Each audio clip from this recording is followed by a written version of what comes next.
this chaos, this is the birthplace of things. That's why often it's represented as feminine, because feminine things are the birthplace of things. Now again, you know, people are stuck with the necessity of interpreting their experience through the biological platform of interpretation that they evolved.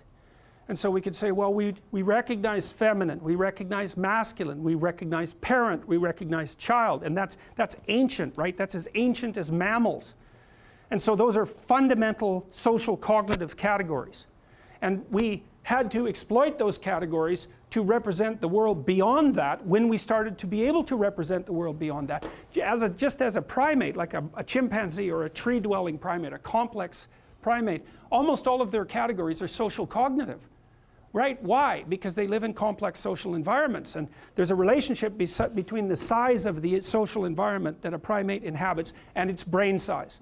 The bigger the brain, the larger the environment. And you could think there's a loop there, right? If your brain's too small, you can't handle the larger environment. So the environment grows and it selects for creatures that are complex enough to compute the environment, and then that gives a selective advantage to creatures that are acute or are sharp enough to compute the environment, and so there's more of them, and it loops, and the brain grows. I mean, it's not the only thing driving the evolution of the brain among primates, but it's a primary source. So we have those categories to begin with, and then we have to view the world as it manifests itself outside those primary categories through the lens of those categories. And so what happens is we use the symbolism of sex differentiation and the symbolism of parent-child relationships to begin to account for the manner in which the world manifests itself. Masculine, why? Well, that's the patriarchy. Chaos, feminine, why? Well, partly it's conceived of in opposition to the patriarchy, but more importantly, it's the thing from which order rises. So it's perfectly reasonable to consider it feminine. And then order again. And then the question is, well, you have order, father, chaos, mother. And then you have this transformational process. Well, that's the mythological hero. And those are the three fundamental characters of mythology. Individual, culture, nature, right? It's the universal world. And then that's differentiated further. Positive individual, negative individual, hero and adversary, tyrant and wise king, the destructive element of nature and the creative element of nature. And those are perfectly reasonable categories. They do a lovely job of actually representing how the world does manifest itself to us in the domains that are permanent. There's always a conscious observer who's ambivalent about the nature of the world. There's always a social structure that's half tyrannical and half order producing. And there's always the nature that gives rise to everything and that destroys it at the same time. Always. It's permanent. And so that's another reason, it's so interesting, that's another reason why the mythological representations are hyper real. Because you think, what makes something real? Let's say protons are real. Why?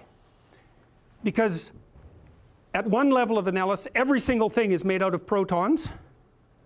So you can use it as an explanatory tool, the concept, you can use it as an explanatory tool for every possible situation, and it's true across all possible spans of time, although protons do decay, but it takes billions and billions of years.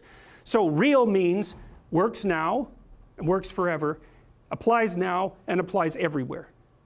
Well, that's exactly what this map means. It's that there's always an observer, there's always a framework of interpretation, and there's always that which is being observed. There's always the individual, there's always the social environment, the dominance hierarchy. And there's always the nature that exists outside of that. There's always the knower, the known, and the unknown. Always. So then the question is, well, how do those things interrelate? Well, you differentiate them into their positive and negative elements, because there's always the positive and negative element, and then you tell stories about how the different categories interact. And that's what the stories do. And the more mythological the story, the more that underlying schema is self-evident in the plot. And you especially see that, I think, in stories for children. And maybe that's because children can't understand stories unless they're archetypal. like blatantly archetypal, and that would make sense, right? Because the stories have to appeal to the instinctive knowledge of the child, or the child wouldn't be able to comprehend them. And so, you know, I saw this quite dramatically with my own kids, watching them watch Disney movies, for example. My son was absolutely obsessed with Pinocchio, and particularly obsessed with the scene where Pinocchio and his father are escaping from the whale, and the whale turns into this sort of smoke belching locomotive thing that's chasing them through the water. He would rewind that and watch it, and rewind it and watch it, and rewind it and watch it, like over and over and over. And you think, what the hell's that kid up to?